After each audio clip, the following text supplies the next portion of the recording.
On Sunday evening, we present the first showing on British television of the feature film Murder by Decree, starring Christopher Plummer and James Mason as Sherlock Holmes and Dr. Watson. This makes three. These women murdered in Whitechapel. There was that Annie Chapman, you remember, and then there was Polly Nichols. Polly Nichols, that's right, and now here's a third, as yet unidentified. Well, I've had not much chance to study the evidence, old man. Nobody's asked me.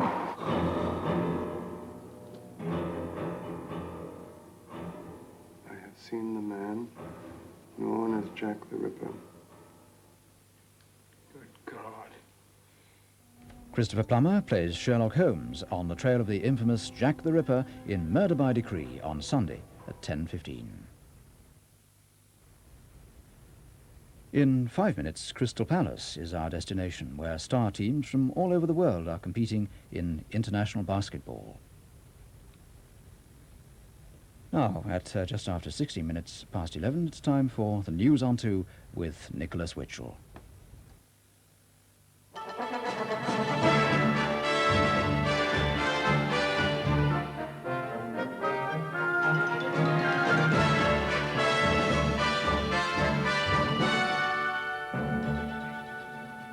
No agreement, shipbuilding talks are adjourned a week away from a strike. British shipbuilders say there's now little hope of averting a national shipyard strike next week. Unions and management spent 8 hours today at the conciliation service ACAS, but they stayed in separate rooms and never met face to face. They'll come back to ACAS on Tuesday.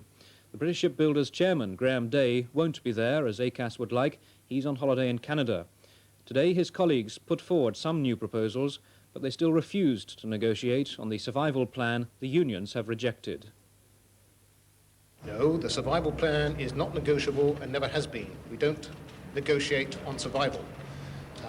Enough was said to us today to demonstrate that further discussions upon the clarification of that document could well take place.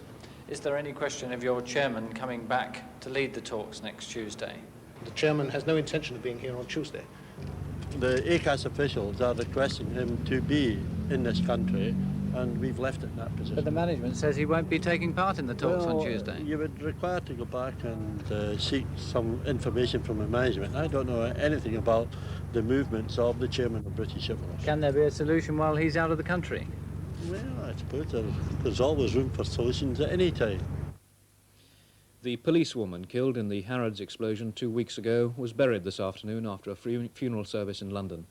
Police Constable Jane Arbuthnot, who was 22, was one of the team called in to investigate the car parked outside Harrods. She died instantly. Neil Bennett reports. Jane Arbuthnot's funeral was at Chelsea Parish Church, just a few hundred yards from the police station where she served. The Metropolitan Commissioner, Sir Kenneth Newman, was among the mourners of all ranks in the force who came to remember a friend and colleague. Bearing the coffin were 6 of Jane's fellow officers from Chelsea. 2 of them were injured in the explosion at Harrods. 1,000 people were inside the church to hear a tribute from one of her station officers. Sergeant Michael Thwaite spoke of Jane Arbuthnot's sense of fun as well as her professionalism and dedication. It was these qualities which cost her her life. The Arbuthnot family have said the IRA can never intimidate the British. To them, Jane died so that people can walk the streets in safety. There have been contrasting New Year messages today from Mrs. Thatcher and Labour leader Neil Kinnock. Mrs. Thatcher says writer George Orwell was wrong about 1984 and that it'll be a year of hope and a year of liberty. Mr. Kinnock says there's not enough attention paid to the less well-off and that the Conservatives show ruthless strength to the disadvantaged and craven obedience to the rich and powerful. The American Secretary of State, George Shultz, is to meet the Soviet Foreign Minister, Andrei Gromyko. They've agreed to hold private talks on January the 18th during the European Disarmament Conference in Stockholm.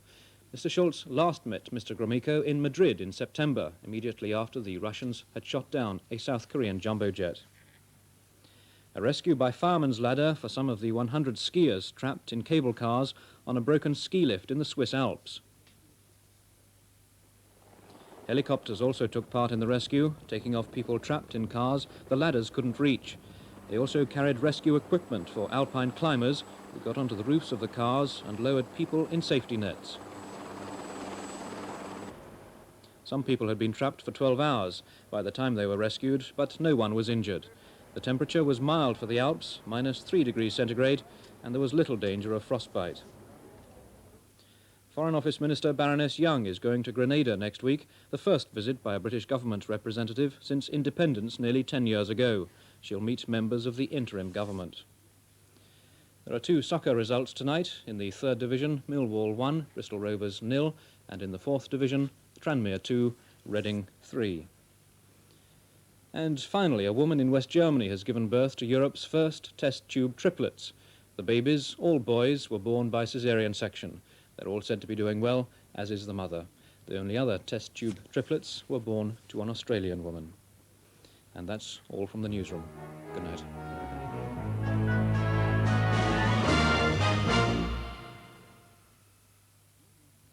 And the weather now. It will become very wet and windy over Scotland tonight, with further rain tomorrow and severe southwesterly gales. Northern Ireland, Northern England and southeast Scotland will be generally cloudy with some rain, especially in the west, but it will be very windy with southwesterly gales. Wales, central and southern England will be, for the most part, dry, with some sunshine, although in the west it will be rather cloudy at times. It will be a very mild day everywhere, with temperatures around 10 degrees centigrade, 50 Fahrenheit. BBC One's late film shortly features the many facets of Burt Lancaster, writer, director and producer, as well as playing the title role in The Midnight Man, an ex-cop who attracts trouble wherever he goes. In 35 minutes on 2, a country house party is the scene of a crime which, not surprisingly, in the hands of the 4 Marx brothers, develops into comic chaos in Animal Crackers. Now on 2, we visit the National Sports Centre at Crystal Palace for international basketball.